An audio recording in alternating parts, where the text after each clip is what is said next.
হেই, জানি জানি পুজো শেষ হয়ে গিয়েছে, তবে এই পুজোয় দশমীর দিন আমি আর বোন বেরিয়েছিলাম একটা মেলাতে। ভিডিওটা দিয়েই রেখেছি, দেখতে পারো। যেমনটা বলেইছিলাম, মেলায় গিয়ে জিনিস না কিনলে মেলা অসম্পূর্ণ, তাই কী কী কিনলাম দেখে নিই। তো প্রথমেই দেখাই এই পিঙ্ক কালারের সুন্দর কানেরটা, যেটা আমি আমার বোনের নাম করে কিনেছিলাম, যেটা দরকার পড়লে পরে আমিও পরবো, চাপ কি।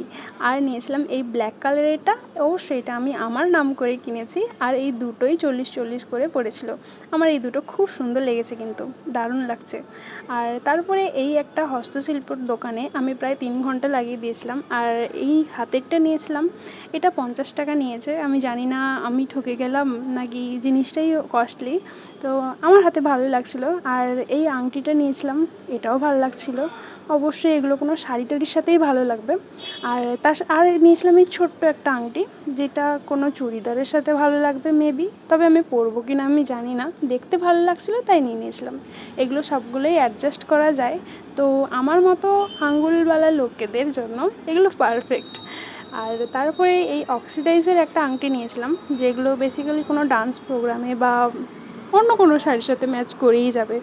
আর যেটা আমার হাতে ভালোই লাগছিলো। আমার বোন এটা চয়েস করে দিয়েছে, আর এটা ও নিজের জন্য চয়েস করেছে। বেসিক্যালি ও এটা দেখে পাগল হয়ে গেছিলো, কারণ ওটা ওর খুবই ভালো লেগেছে। আর এটা নিয়েছিল সম্ভবত 40 টাকা। আর এটাও আমার বোনের, ওর ছোটো ছোটো চুলের জন্য। এটা সম্ভবত নিয়েছিল 20 টাকা। আর এই দুটো স্ক্রাঞ্চি আমরা দুজনের জন্য নিয়েছিলাম। এটা আমার হাতে মানাচ্ছে না মানে বুঝতেই পারছো এটা আমার নয়, আর এটা মানাচ্ছে মানে এটা আমার। আজকের মতো এটুকুই।